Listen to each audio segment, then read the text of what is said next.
Hello friends, આજે આપણે બનાવીશું રેસ્ટોરન્ટ સ્ટાઇલ પાલક પનીર. તો ચલો બનાવીએ. તો ઘરે રેસ્ટોરન્ટ સ્ટાઇલ પાલક પનીર બનાવવા માટે મેં અહીંયા એક ફ્રેશ બંચ પાલકના પાન લીધા છે. પાલકને ધોઈને સાફ કરી લીધા છે. તો પાલક પનીર બનાવવા માટે પાલકને બાફવાની છે. તો તેના માટે મેં અહીંયા 4 કપ જેટલા પાણીને ગરમ કરવા રાખેલું છે.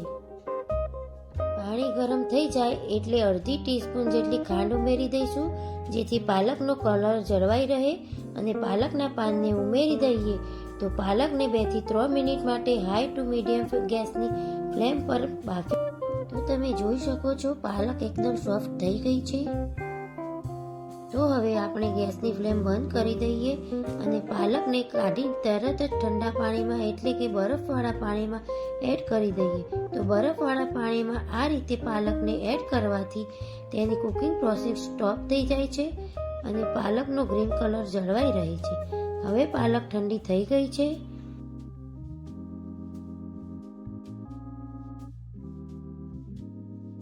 તો પાલકની પ્યુરી કરવાની છે.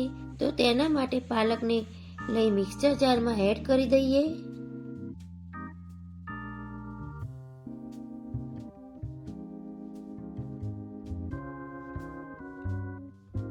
સાથે મેં એક મીડિયમ સાઇઝના ટમેટાના ટુકડા કરી લીધા છે, તેને એડ કરી દઈએ. 1 ઇંચ આદુનો ટુકડો, 2 લીલા મરચાં સાથે 4 કળી લસણ એડ કરી દઈએ. તો ગ્રેવીમાં લસણ એડ કરવાથી ગ્રેવીનો સ્વાદ વધી જાય છે.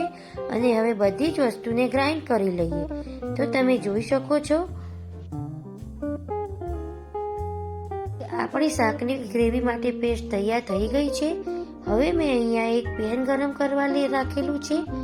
તેમાં અડધી ટીસ્પૂન જેટલું બટર અને 1 ટીસ્પૂન જેટલું તેલ એડ કરી દઈએ. ગેસની ફ્લેમ મીડિયમ કરી લઈએ. હવે શાકમાં એડ કરવા માટે મેં અહીંયા 200 ગ્રામ જેટલું પનીર લીધું છે અને પનીરના પીસ કરી લીધા છે. તો હવે પનીરના પીસને પેનમાં એડ કરી દઈએ.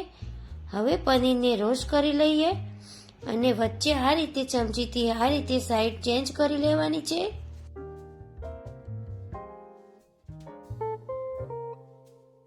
હવે પનીરને પાણીમાં એડ કરી દઈએ.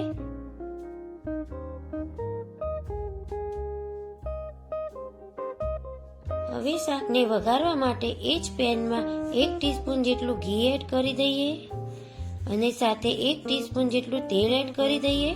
તો પાલક પનીરના શાકનો સ્વાદ ઘીમાં એકદમ સરસ લાગે છે. હવે સૂકા મસાલામાં 1 ટીસ્પૂન જીરું, 2 એલચી, 3 લવિંગ, તમાલપત્ર, 1 તજનો ટુકડો લીધેલો છે. હવે મેં 3 થી 4 કળી લસણની કળીને ઝીણી સમારી લીધી છે, તે ઉમેરી દઈએ અને વઘારને સારી રીતે સાતરી લઈએ. લસણનો કલર સહેજ લાઇટ બ્રાઉન થાય ત્યાં સુધી સાતરી લઈએ. તમે જોઈ શકો છો લસણ સારી રીતે સતરાઈ ગયું છે.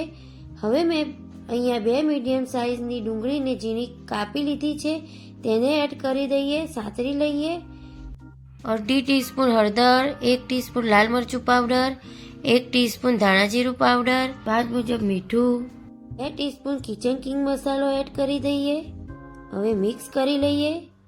તમારી પાસે કિચન કિંગ મસાલો ના હોય તો તમે ગરમ મસાલો પણ એડ કરી શકો છો.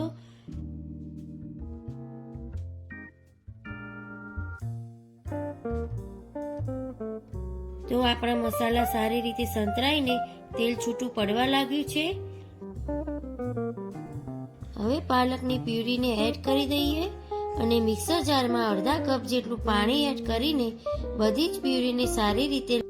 હવે ગેસની ફ્લેમ મીડિયમ ટુ લો કરીને સારી રીતે કૂક કરી લઈએ. તો અહીંયા આપણે પાલકને બાફી હોવાથી આપણે તેને વધુ કૂક નથી કરવાની. તો લગભગ 5 મિનિટ જેવું થઈ ગયું છે અને તમે જોઈ શકો છો કે ગ્રેવીની ઉપર તેલ છૂટું પડી ગયું છે. હવે તૈયાર થયેલી ગ્રેવીમાં પનીરના પીસને એડ કરીને મિક્સ કરી લઈએ અને ગ્રેવી સાથે પનીરના પીસને 3 થી 4 મિનિટ માટે થવા દઈએ, જેથી ગ્રેવી એકદમ સરસ ફ્લેવર આપણા પનીરમાં આવી જાય. હવે શાકને એકદમ રેસ્ટોરન્ટ જેવો ક્રીમી ટેસ્ટ આપવા માટે મેં અહીંયા 2 ટીસ્પૂન ફ્રેશ દૂધની મલાઈ લીધી છે. તમે ક્રીમ પણ લઈ શકો છો. તો મલાઈ એડ કર્યા પછી ગેસની ફ્લેમ સ્લો કરીને મલાઈને શાકમાં એકદમ સારી રીતે મિક્સ કરી લઈએ.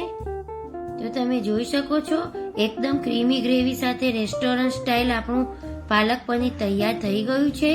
તો તમે આ શાકને પરાઠા કે રોટલી સાથે સર્વ કરી શકો છો.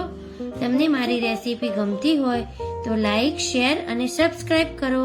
Thanks for watching video. By.